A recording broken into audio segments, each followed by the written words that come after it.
brought to you by Nova शुद्ध घी। जब जब खाए दिल खुश हो जाए, सदियों का नोवा शुद्ध देसी घी, सपना स्वस्थ भारत का। I love घी। तो आदाब, नमस्कार, गुड इवनिंग, सत श्री अकाल। एक बार फिर आप तमाम लोगों का स्वागत है क्राइम तक की कहानी के इस एपिसोड में। उम्मीद है पूरी फैमिली अच्छी होगी, अपना और अपनों का ख्याल रख रही होगी। कहानी की शुरुआत करूं उससे पहले पूरी क्राइम तक फैमिली मेंबर को बहुत बहुत बधाई, मुबारक, कॉन्ग्रेचुलेशन। हमारी विमेंस क्रिकेट टीम इंडिया पहली बार वर्ल्ड चैंपियन बनी है। और क्या मैच था कल। जिस नवी मुंबई में मैच चल रहा था, सपाट विकेट, 300 रन से ऊपर का लक्ष्य ज़रूरी था और हमने शुरुआत अच्छी की, लेकिन 298 के आसपास रुक गए। तो उस वक्त लगा था, क्योंकि साउथ अफ्रीका ने जैसे पिछले मैच में बैटिंग की और उनके ओपनर तो ख़तरनाक, तो लगा था थोड़ा मैच फंस सकता। ऊपर से सेकंड इनिंग बॉलिंग करनी थी हमें, ड्यू फैक्टर भी था, तो मैच फंसा हुआ लग रहा था। लेकिन जिस तरीके से इंडियन टीम ने खेला, हमारी लड़कियों ने, मतलब मन खुश हो गया। 2 बार पहले हम फाइनल हार चुके हैं पहुंचकर, और दोनों बार ऑस्ट्रेलिया ने हराया था। और इस बार पहली बार ऐसा था जब 2 नई टीम थी, मतलब कोई भी एक जीतती तो वो फर्स्ट टाइम विनर होती। साउथ अफ्रीका भी पहली बार जीतती और हम भी, लेकिन साउथ अफ्रीका हार गई और हम वर्ल्ड चैंपियन बन गए। हरमनप्रीत कौर की पूरी टीम, शानदार प्रदर्शन। तो पूरी टीम को जितनी भी बधाई दी जाए कम। कमाल देखिए कि शेफाली वर्मा जो प्लेयर ऑफ द मैच बनी, वो शायद इस टीम में होती नहीं है। एक इंजर्ड हो गई थी लीग मैच में, उनकी जगह उनको टीम में रखा गया और फाइनल में क्या नॉक खेला। दीप्ति ने तो थ्रू आउट टूर्नामेंट में बेहतरीन बॉलिंग भी की, बैटिंग भी की और इसीलिए प्लेयर ऑफ द सीरीज बनी। तो कुल मिलाकर इस वक्त वर्ल्ड T20 के चैंपियन हम, 50 ओवर के। अब हम वो अहमदाबाद वाला छोड़ देते तो फिर हैट्रिक भी हो जाता, पर कोई बात नहीं। इस एक जीत से कल की हमारी विमेंस क्रिकेट का मोराल जो बढ़ा, और बाकी जो लड़कियां हैं तो क्रिकेट की शौकीन, बहुत फ़र्क पड़ेगा आने वाले वक्त में। तो एक बार फिर से दिली मुबारकबाद, बधाई पूरी हरमनप्रीत कौर और उनकी टीम को। अब आते हैं आज की कहानी के ऊपर। पिछले हफ्ते मैं बिहार गया हुआ था। बिहार इलेक्शन पर मुझे वहाँ के जितने डॉन, बाहुबली, फुटानीबाज, इनके ऊपर डॉक्यूमेंट्री बनानी थी 3 सीरीज़ की। आज तक के लिए 2 सीरीज़ तो टेलीकास्ट हो चुका, तीसरा आज रात जाएगा। और क्राइम तक पर ये डॉक्यूमेंट्री एक आज, एक कल और एक परसों डालूंगा, तो आपको मौका मिले तो ज़रूर देखिएगा। इसी डॉक्यूमेंट्री के बनाने के चक्कर में मैं पहुंचा मुकामा। 24 अक्टूबर, 24 अक्टूबर की तारीख थी वो। और इस वक्त पूरे बिहार विधानसभा चुनाव का सबसे हॉट सीट मुकामा है, क्योंकि यहाँ 2 ऐसे लोग हैं जिनकी दुश्मनी और जिनकी क्राइम की दुनिया में पहचान शायद इस वक्त बिहार में सबसे बड़ी है, सबसे ज़्यादा है। एक सूरज भान, जिसे कहते हैं कि बिहार का अब तक का सबसे बड़ा डॉन, शिवप्रकाश शुक्ला तक जिसे गुरु मानता था। और शिवप्रकाश शुक्ला ने ही सूरज भान को एक नाम दिया था, दादा, और इस वजह से अब सूरज भान दादा के नाम से पहचाना जाता है। और दूसरा आनंद सिंह, वो तो चर्चा में है ही। 24 अक्टूबर की दोपहर जब मैं पहुंचा तो इत्तेफाक से 2 घंटे के अंदर अंदर मुझे इन दोनों डॉन से मिलने का मौका मिला। पहले सूरज भान से और फिर आनंद सिंह से। मतलब तमाम, एक तो क्राइम जर्नलिस्ट पहले भी मैं मिल चुका हूँ। सूरज भान से जब मेरी पहली मुलाकात हुई तो मैंने बताया कि शायद हम 18-20 साल बाद मिल रहे हैं, और सूरज भान को ये बात याद थी। उसकी वजह ये है कि 18-20 साल पहले मैंने एक स्टोरी की थी। तब सूरज भान पटना के बेऊर जेल में बंद थे और कई साल हो गए थे जेल में। एक दिन अचानक उन्होंने जेल में मिठाई बांटनी शुरू कर दी। पूछा गया क्या है, कौन सी खुशी है, क्या ओकेज़न है जो मिठाई बांट रहे हैं। तो पता चला सूरज भान बाप बन गए, पिता बन गए। अब बड़ी हैरानी थी कि सूरज भान 5-7 साल से जेल में, बेल भी नहीं हुई, बाहर भी नहीं आए, तो बाप कैसे बन गए। अब या तो सूरज भान जेल से बाहर गए हों या फिर उनकी पत्नी जेल आई हों। और ये वो दौर था जब बड़े बड़े नामचीन क्रिमिनल डॉन, उनका जेल में होते तो थे, लेकिन शाम को शॉपिंग करने से लेके पार्टी करने तक के लिए भी निकल जाते थे। तो उस स्टोरी पे वो बहुत नाराज़ हुए थे कि आपने मेरी फैमिली, मेरे बारे में इस तरीके की बात की। जब मेरा सिंपल सा एक क्वेश्चन था कि शख्स जेल में बंद है तो जेल में बंद रहते हुए बाप कैसे बन सकता है। लेकिन ये हुआ, बिहार में सब कुछ मुमकिन है। खैर, उसके बाद बातचीत शुरू हुई चुनावी रैली में। जिस तरीके से सूरजभान ने सवालों के जवाब दिए, उम्र हो गई है, वक्त बीत गया, बहुत सारे डाउन आ गए, लेकिन वो धमक, वो धौंस अब भी कायम थी। ये ख़त्म करने के बाद पता चला कि थोड़ी दूर पर दूसरी चुनावी रैली है जिसमें अनंत सिंह। अब अनंत सिंह से भी कई मुलाकात कर चुका हूँ, इंटरव्यू कर चुका हूँ। तो अनंत सिंह के पास, अनंत सिंह से बात करना दुनिया का सबसे मुश्किल काम है, इसलिए अवेलेबल तो है, लेकिन आप जितने बड़े आप सवाल पूछते हैं उससे छोटे जवाब हमेशा मिलेंगे। अब या तो बोल नहीं पाते या कुछ और। तो गिरफ्तारी से पहले ही अनंत सिंह से मैंने बात की। कहानी आगे सुनाऊं और बढ़ाऊं, इन दोनों का शॉर्टर वर्जन, सूरजभान और अनंत सिंह।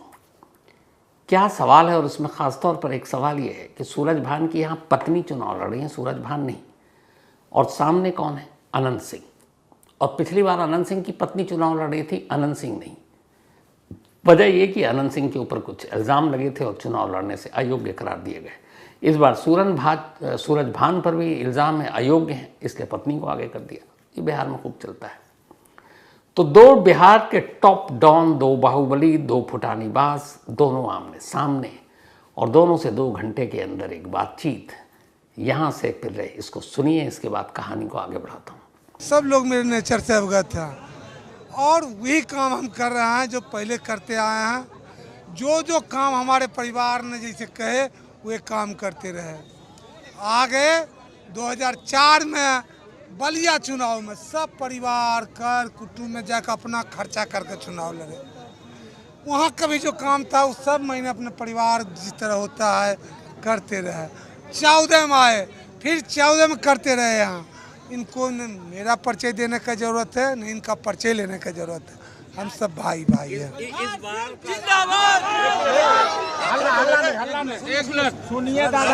का जो चुनाव है, जो मुकाबला है जिनसे, आपको लगता है फ्री फेयर चुनाव और सब कुछ शांतिपूर्ण? सब कुछ सब दिन शांति होते आया है, इस बार भी शांति होगा, इसलिए आप निपटा रहे हैं। मुकाबला किससे मान रहे हैं? हम तो मुकाबला में मान ही ना है कि नहीं का।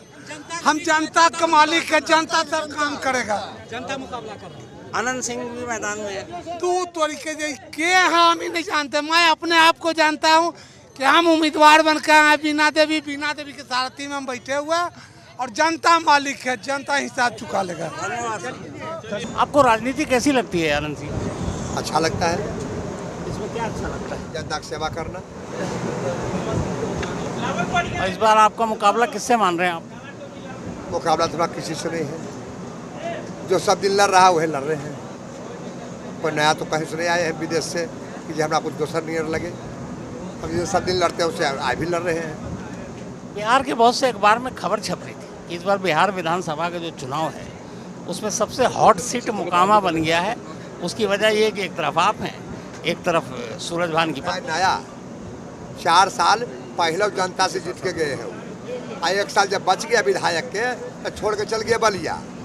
इतना जनता से प्रेम करते हैं कि जिताया जनता 5 साल में, और 4 साल में आया अथी का MP का इलेक्शन तो त्याग दे के यहाँ से चल गए वहाँ। एक इंटरव्यू दिया था अभी सूरजभान ने, उन्होंने कहा था पिछली बार आनंद जी की पत्नी जीती थी, इस बार हमारी पत्नी। कहे वाला खुद जीतेंगे, तो जनता मालिक भगवान है, जिसको वोट देगा वो जीतेगा। आपके हिसाब से बिहार में सरकार किसकी बन रही है? नीतीश जी का सरकार भाजपा मिला के 225 सीट आ रहा है। अब आप लोग बुझिए क्या कर सरकार बनेगा नहीं बनेगा। आखिरी सवाल है अनंत जी, ये हॉट सीट क्यों बताया जा रहा है? इसलिए कि एक तरफ आप हैं, एक पत्रकार हर तरफ ये कह रहे हैं हॉट सीट मोकामा, कोई पब्लिक हॉट सीट मोकामा करे गया है कि आप लोग किए हैं हॉट सीट।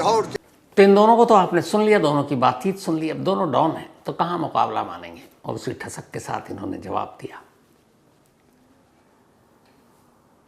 जब मोकामा में चुनावी रैली के दौरान साथ था आनंद सिंह के, वो एक गांव में पहले गया फिर कहीं और, तो अब साथ साथ मैं गाड़ी लेकर चल रहा हूँ क्योंकि मुझे बातचीत भी करनी है।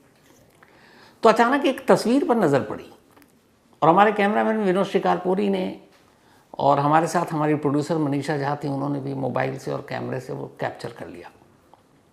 कमाल की वो तस्वीर है। फिर मैंने पता किया, जो चीज़ देखी अभी बताता हूँ आपको। तो पता किया तो पता चला कि नहीं, इसकी कहानी अलग है। वो तस्वीर और कहानी ये है कि अनंत सिंह जब जब जहाँ जहाँ जाते हैं, चाहे गांव में, किसी के घर में, पैदल, अगर वो एसी में नहीं बैठे, गाड़ी में, घर में, तो ठीक, लेकिन गाड़ी और घर के अलावा अगर वो बाहर है तो एक लड़का उनके साथ साथ चलता है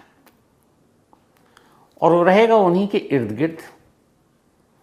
लेकिन जैसे ही अनंत सिंह कहीं रुके, अगर 2 मिनट के लिए भी रुक गए सड़क पर, तो उसका एक ही काम है, वो अनंत सिंह के पीछे जाकर फौरन खड़ा होगा और एक बैटरी से चलने वाला फैन यानी पंखा उठाएगा और अनंत सिंह के सर के दाएं या बाएं वो पंखा लेकर खड़ा हो जाएगा, ताकि अनंत सिंह को गर्मी न लगे। वैसे ही गर्म दिमाग तो शायद इसलिए भी ठंडा रखना ज़रूरी होता है।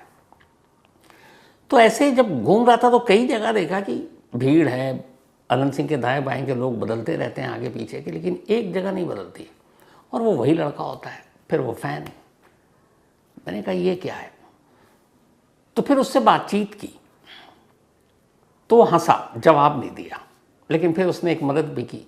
अनंत सिंह से बात करनी थी, वो अपने चुनावी ऑफिस में, तो मैंने कहा कि वो शायद निकलेंगे या आएंगे, तो तब उसने मुझे सही बताया कि इस वक्त वो कहाँ बैठे हुए हैं, और वो वहीं था अनंत सिंह।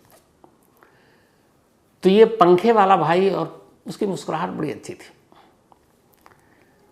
अब ये सब हुआ, लेकिन उससे पहले जब पहुंचा तो अनंत सिंह गांव में अपनी चुनावी प्रचार कर रहे हैं और उनके जो चेले चपाटी हैं वो सब गाड़ी के पास खड़े इंतज़ार कर रहे हैं कि छोटे सरकार आएंगे। छोटे सरकार, अनंत सिंह को मुकामा में इसी नाम से पुकारा जाता है क्योंकि उनके बड़े भाई जो हैं वो बड़े सरकार हुआ करते थे, जब इस दुनिया में नहीं है वो भी विधायक रहे।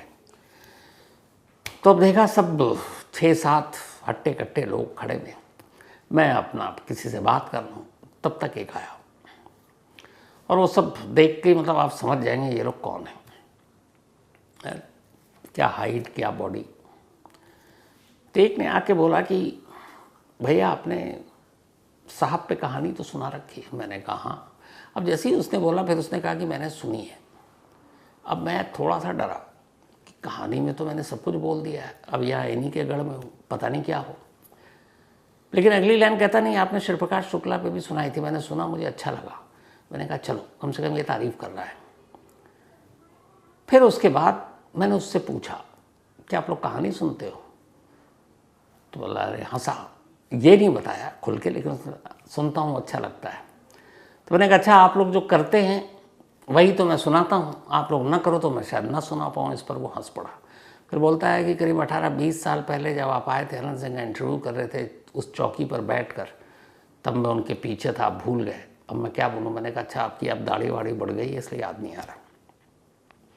1-2 लगातार मुझे खूंखार निगाहों से घूर रहा था, क्योंकि उसने कुछ कहानियाँ और कुछ स्टोरी सुन रखी थी जिसमें मतलब मैंने अपने तरीके से सब कुछ बोल डाला। तो वो आपस में बात कर रहा था कि नहीं इसको तो साहब के साथ खड़ा भी नहीं करना, ना इंटरव्यू कराना, ये बहुत उल्टा पुल्टा बोलता है। और जो हमारा लोकल रिपोर्टर थे वहाँ पे, उनसे ये बात कर रहा है कि नहीं करने देंगे। अब वो आकर बताया कि अरे सर ये तो ऐसे बोल रहे हैं। मैंने कहा कोई बात नहीं, अनंत सिंह देख चुके हैं, पहचान चुके हैं, या तो भगा दे, पीट लेंगे, या गाली दे के निकाल देंगे। लेकिन अनंत सिंह ने जब नज़रें मिली तो फ़ौरन उठा और फिर वो पहचान गया कि कौन है, पहले मिल चुके हैं, बहुत सारी तारीफ़ में शो कर चुका हूँ। तो फिर खुद ही कहा कि ठीक है आप चुनावी ऑफिस आइए, वहीं बात करेंगे। और तब ये बात हुई थी जिसका शॉर्टर वर्जन आपको सुनाया।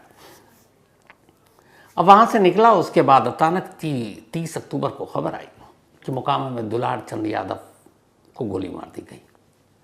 हालांकि गोली पैर में लगी फिर भी मौत हो गई। उसकी वजह यह है कि गोली मारने के बाद जो पोस्टमार्टम रिपोर्ट आई उसमें यह था कि गाड़ी से कुचलने की वजह से और एक्सेस ब्लीडिंग की वजह से, यानी ज़्यादा खून बहने की वजह से मौत हुई।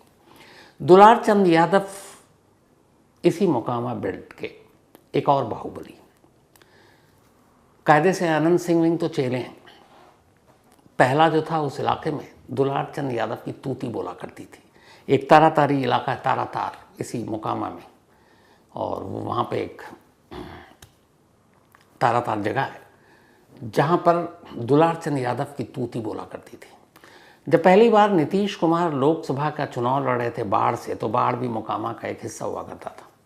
नीतीश कुमार को भी ये पता था कि दुलार चंद यादव की क्या हैसियत है अपने इलाके में। बाकायदा चुनाव में समर्थन और मदद लेने के लिए नीतीश कुमार तब दुलारचंद यादव से मिले। लालू यादव को भी पता था, और लालू और नीतीश तब एक थे, तब ये लोग दुलारचंद से मिलते थे। और दुलारचंद का काम इस पूरे इलाके में, टाल क्षेत्र में वसूली, जबरन उगाही, कत्ल, किडनैपिंग, 25-30 बार तो वो जेल जा चुके। अभी 75 के आसपास की उम्र रही होगी जब मौत हुई। 80-90 के दशक में आनंद वरन सिंह कुछ नाम नहीं था, दुलारचंद यादव ही नाम था। और दुलारचंद यादव और अनंत सिंह की दुश्मनी शुरुआत से ही इस इलाके में वर्चस्व को लेकर। तो इस चुनाव में जब अनंत सिंह और उधर सूरज भान की पत्नी आमने सामने, तो जन स्वराज पार्टी जो प्रशांत किशोर जी की पार्टी है, उनके उम्मीदवार को सपोर्ट करने के लिए मैदान में उतर गए दुलारचंद यादव। क्योंकि अनंत सिंह भी दुश्मन, उधर सूरज भान भी दुश्मन, तो क्या करें, ऑप्शन कोई था नहीं।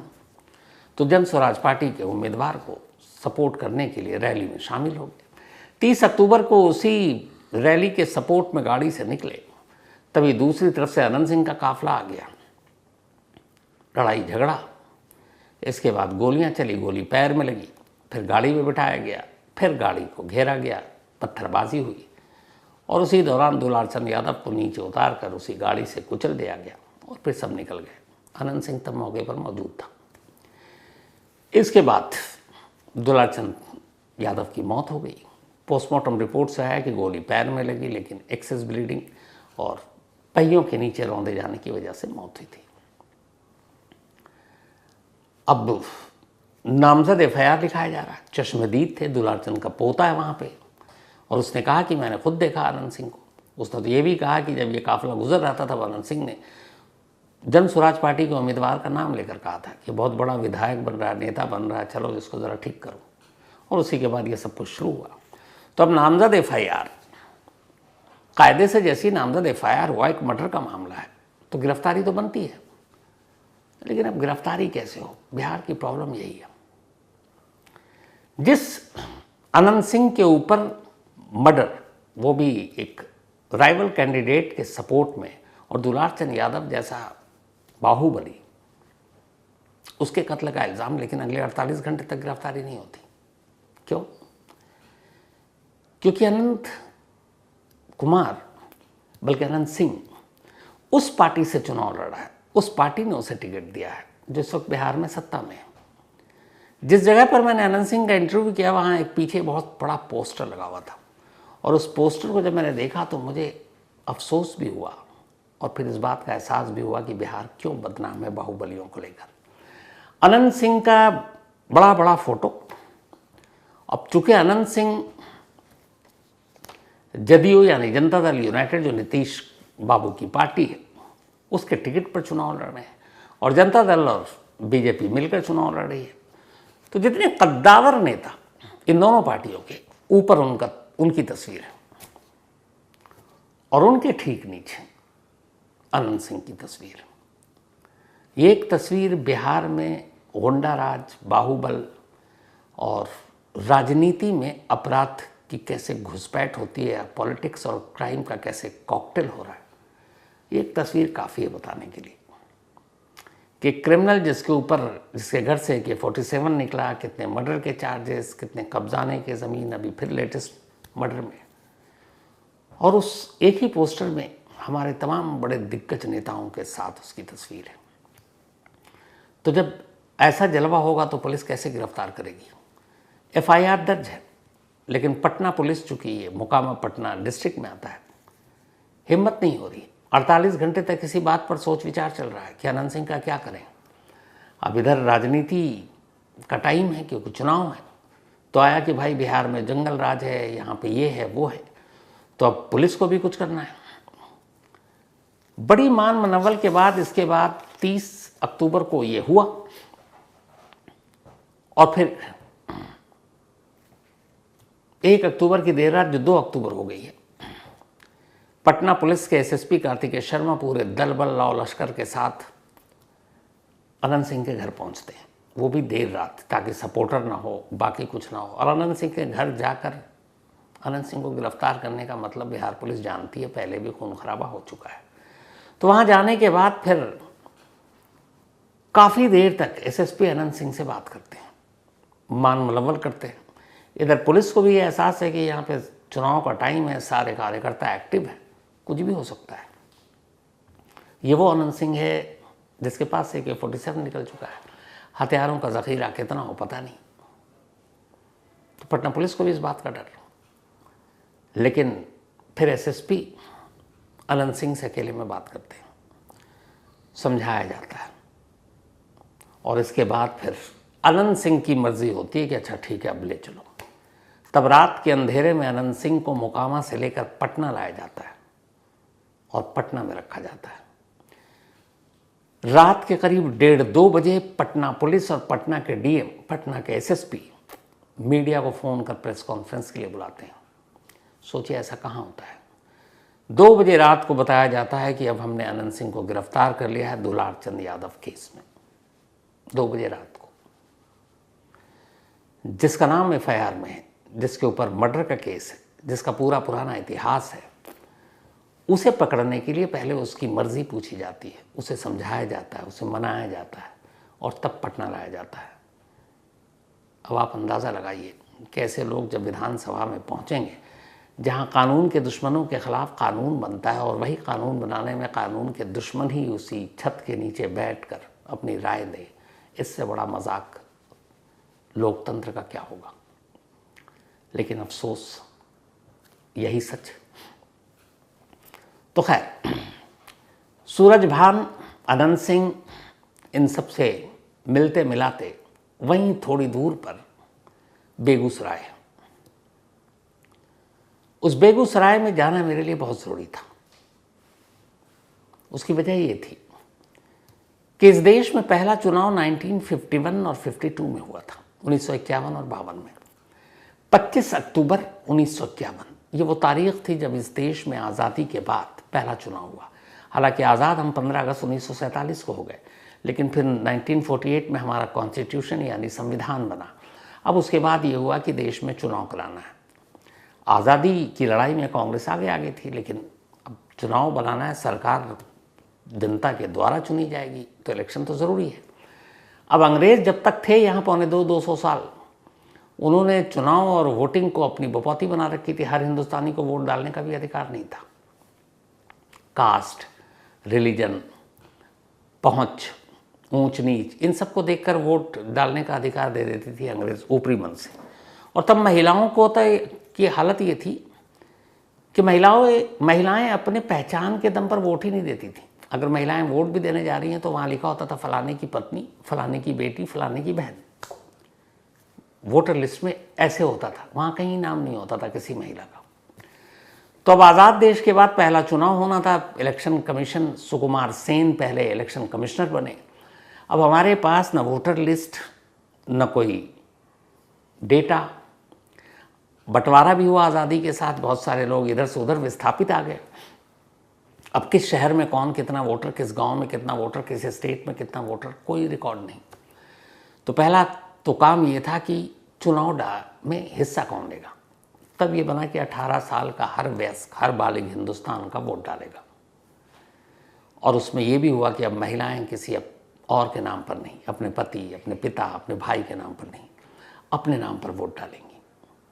बाकायदा महिलाओं के नाम तब वोटर लिस्ट में लिखे गए कि ये सुनीता है, ये सफ़िया है, इस तरीके से। अब ये सब कुछ हो गया, चुनाव तो कराना था।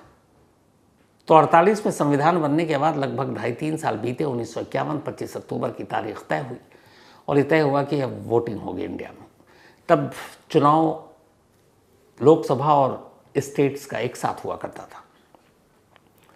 तो 51 से 52 तक चुनाव हुआ और ये चुनाव बड़ी सादगी से हुआ।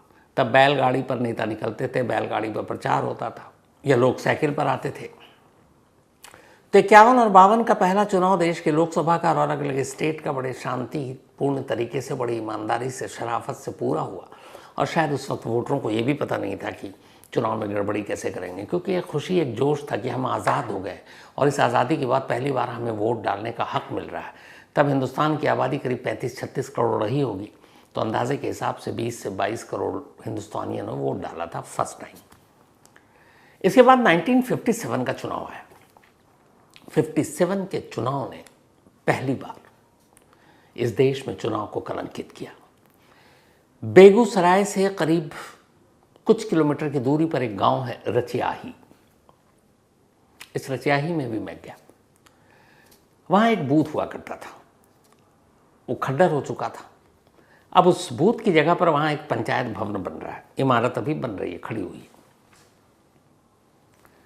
1957 के बिहार विधानसभा के चुनाव में इस इलाके से दो उम्मीदवार थे, एक कांग्रेस के और एक कम्युनिस्ट पार्टी के। 57 के आसपास बेगूसराय में पहली बार रिफाइनरी का प्रोजेक्ट पास हो चुका था।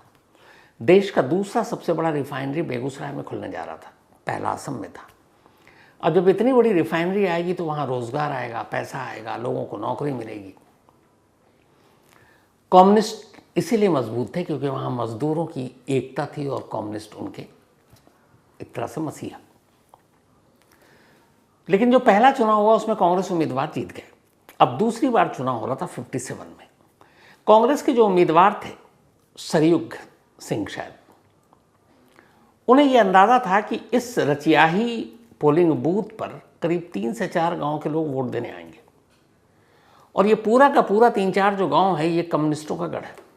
यहाँ ज़्यादातर मजदूर और उनके परिवार लोग रहते हैं, यूनियन के जुड़े हुए। तो यहाँ से कांग्रेस को कोई भी वोट नहीं जाएगा, तो फिर क्या करें। और कम्युनिस्ट पार्टी के जो उम्मीदवार थे शायद चंद्रशेखर, वो यहाँ से जीतते हुए नजर आ रहे थे। तब पहली बार कांग्रेस कैंडिडेट सरयुग प्रसाद सिंह ने अपने लोगों को तैयार किया और कहा एक काम करो, इन 3 गांव के लोग पोलिंग बूथ तक वोट डालने पहुंच ही नहीं पाए, ऐसा काम करो। अब उस वक्त सारे मिलकर इकट्ठे बैलगाड़ी में आते थे, तो पोलिंग बूथ से पहले इनकी बैलगाड़ियों को रोक दिया गया, पहले धमकाया गया वोट नहीं डालना जाओ। कुछ लोग नहीं माने तो फिर मारपीट शुरू हो गई। फिर भी लगा कि कुछ लोग बूथ तक जाएंगे, तो फिर सरयुग प्रसाद सिंह के लोग पहुंच गए पोलिंग बूथ रचियाही में और वहाँ उन्होंने बूथ को लूटना शुरू कर दिया, अपने आप ठप्पा लगा कर। तब इलेक्शन कमीशन ने सोचा नहीं था कि यहाँ चुनाव कराने के लिए बूथ की सुरक्षा भी ज़रूरी है। तब न पुलिस न पैरामिलिट्री फोर्सेस, सीसीटीवी कैमरा तो होता भी नहीं था। यहाँ तक कि किस बूथ पे क्या गड़बड़ हुई अगले दिन लोगों को अखबार से पता चलता था। तो खैर वो बूथ कैप्चरिंग की घटना हो गई। ये देश में होने वाली पहली बूथ कैप्चरिंग थी जो बिहार के बेगूसराय के इसी रचियाही गांव में हुई। इससे पहले बूथ कैप्चरिंग शब्द भी किसी ने नहीं सुना था इंडिया में, ये पहला मामला था और यहीं से ये बदनामी शुरू हुई। इसके बाद 57 के इस चुनाव ने बूथ कैप्चरिंग दिखाई। 64 आते आते ब्रौनी रिफाइनरी शुरू हो गया। अब वहाँ रिफाइनरी शुरू हुआ तो ठेके और उसको लेकर जो गुंडे थे छोटे छोटे, वो माफिया बनने लगे। फिर वही नेताओं ने उनका इस्तेमाल करना शुरू किया। फिर 64 के 6 साल के बाद 70 आया तो धनबाद जो देश का सबसे बड़ा कोयला पैदा करने वाला शहर है, डायमंड सिटी जिसे कहते हैं, ब्लैक डायमंड सिटी, तो वहाँ उसका राष्ट्रीयकरण होगा, नेशनलाइज हो गया। पहले वो प्राइवेट लोगों के हाथ में खदानें हुआ करती थी। जैसे हुआ तो वहाँ भी अब जो पहलवान टाइप के लोग थे वो गुंडे से माफिया बनते गए। तो बिहार में असल में माफिया राज का जन्म बेगूसराय के रिफाइनरी और धनबाद के कोयलांचल से शुरू हुआ। हालांकि अब धनबाद बिहार का हिस्सा नहीं है, अब वो झारखंड का हिस्सा है। और फिर तो इसके बाद सिलसिला ही शुरू हो गया। इसी बीच में जब ये 70 में हुआ था, 80 के दशक में पश्चिमी चंपारण, जहाँ से गांधी जी ने 1917 में अपना पहला आंदोलन शुरू किया था, चंपारण आंदोलन, तब अंग्रेज़ों ने वहाँ के किसानों के ऊपर एक शर्त लगा दी थी कि आप जो भी खेती करोगे उसमें 1/3 नील की खेती करोगे, और उसके पैसे बहुत कम देते थे। किसान इसके खिलाफ में थे कि हम नील की क्यों करें, नुकसान है, बट उन्हें दबा दिया जाता था। ये बात गांधी जी को पता चली। गांधी जी साउथ अफ्रीका से लौटे थे। उन्होंने कहा कि चलो, और वो पहुँचे चंपारण, पश्चिमी चंपारण। तब राजेंद्र बाबू देश के पहले जो राष्ट्रपति थे वो भी उस आंदोलन में शामिल हुए। वहाँ जाकर गांधी जी ने अपने अहिंसा आंदोलन की शुरुआत पहली बार पश्चिमी चंपारण से की, इन्हीं किसानों के हक में। अंग्रेज डर गए, फिर अंग्रेज़ों को झुकना पड़ा। अंग्रेज़ ने कहा ठीक है हम ये वापस लेना, उन्होंने शर्त वापस ली और इसी एक आंदोलन ने इस देश की आज़ादी के आंदोलन का आगे चलकर रास्ता दिखाया। और कहते हैं इसी एक आंदोलन की वजह से गांधी जी को महात्मा कहा गया। लेकिन गांधी जी वहाँ से निकल लिए, धीरे धीरे वक्त हुआ, देश आज़ाद हो गया। उसी पश्चिमी चंपारण में अब गांधी और गन्ने की जगह गन ने ले लिया। ज़मीनों पर अब ज़मींदारों ने कब्ज़ा किया तो गरीब मुखर हो उठे, फिर डाकू निकलने शुरू हो गए। पश्चिमी चंपारण एक दौर ऐसा था जब मिनी चंबल कहा जाता था। एक तो चंबल है ही है, वो मिनी चंबल था। धीरे धीरे उन डकैतों को भी, नेताओं को लगा कि ये चुनाव जीतने में बड़े कारगर साबित होते हैं, तो उन्होंने डकैतों को अपनी तरफ ले लिया। जब भी पोलिंग होती वो सीधे डकैतों का इस्तेमाल करते। वो जो डाकू हैं वो गांव गांव जाकर लेटर बांट देते थे। असल में पूरे पश्चिमी चंपारण में तब बेतिया समेत ये होता था कि जो पावरफुल डकैत हैं उनकी तरफ से एक लेटर जारी होता था कि इस चुनाव में फलाने उम्मीदवार को वोट देना है, और अगर नहीं दिया तो फिर अंजाम क्या होगा आपको पता ही नहीं। दे दिया, या जिस डाकू ने फरमान जारी किया वो कैंडिडेट जीत गया, तब कोई इंक्वायरी नहीं होती थी। लेकिन अगर गलती से डाकुओं का फरमान आया और वो कैंडिडेट हार गया तो उन गांवों को पूरी तरह से आग लगा दिया जाता, लोगों के घरों से खींच कर उन्हें मारा जाता, नरसंहार होता, मास किलिंग। तो ये चलता रहा और नेता उनके अपने साथ मिलाते रहे। तो ये बूथ कैप्चरिंग का पूरे पश्चिमी चंपारण और उस गंगा के दियारा के इलाके में चलता रहा। फिर धीरे धीरे हालात इतने ख़राब हो गए कि एक बार राजीव गांधी प्रधानमंत्री रहते हुए जब पश्चिमी चंपारण पहुंचे तो वहाँ के लोगों ने मन के करीब जाकर कहा कि हमें आप डर से बचाएं, हम जीना चाहते हैं। और जब राजीव गांधी ने उनकी कहानी सुनी तब उन्होंने कहा ठीक है, नई सरकार बनते हैं, हम कुछ करेंगे। इत्तेफाक से सरकार बन गई, दोनों जगह कांग्रेस की आई। इसके बाद एक ऑपरेशन पैंथर, ब्लैक पैंथर चलाया गया पश्चिमी चंपारण में डाकुओं को ख़त्म करने के लिए। धीरे धीरे वक्त लगा लेकिन डाकू वहाँ से साफ हो गए। लेकिन बाद में वही डाकू, कुछ जो निकल लिए, कुछ जो बड़े, उन्होंने अपने यहाँ वर्दी बदली, खाकी पहन लिया। अब तक जो नेताओं को चुनाव जीतते थे उन्होंने कहा मेरे चुनाव बूथ कब्जाने और इससे ये लोग विधानसभा लोकसभा पहुँच रहे हैं तो मैं क्यों नहीं खुद करूँ। तो अब डाकू जो है वो अपने लिए ही चुनावी कैंपेन शुरू कर दिया और खुद ही मैदान में उतर गए और फिर वो वहाँ से जीतने लगे। धीरे धीरे वक्त बदला, उधर डाकू, उधर बरौनी, उधर कोयलांचल। अब उसके बाद एक नई खेप आनी शुरू हुई, गोंडा राज, जिसमें एक से बढ़कर एक क्रिमिनल जो आज भी हैं, शहाबुद्दीन से लेकर आनंद मोहन, पप्पू यादव, मुन्ना शुक्ला, राजन तिवारी, कितने नाम हैं। और ये सारे हर बार चुनाव में लड़ते हैं। अब एक नया ट्रेंड आ गया है कि इनमें से बहुत सारे चुनाव के लिए अयोग्य करार दिए गए हैं, कुछ जेल में। तब उन्होंने अपने परिवारों को आगे करना शुरू कर दिया। इस चुनाव में इतने सारे गैंगस्टर, बाहुबली और नेताओं की बीवियां या बच्चे मैदान में कि आप सोच भी नहीं सकते। मुन्ना शुक्ला की बेटी चुनाव लड़ रही है, शहाबुद्दीन बेटा ओसामा चुनाव लड़ रहा है। इसके अलावा अनगिनत नाम है और सारे चुनाव लड़े। तो अब एक नया ट्रेंड है, जैसे नेता अपनी विरासत दे देते हैं अपने बच्चों को, अब क्रिमिनल भी अपनी विरासत अपने बच्चों को दे रहे हैं।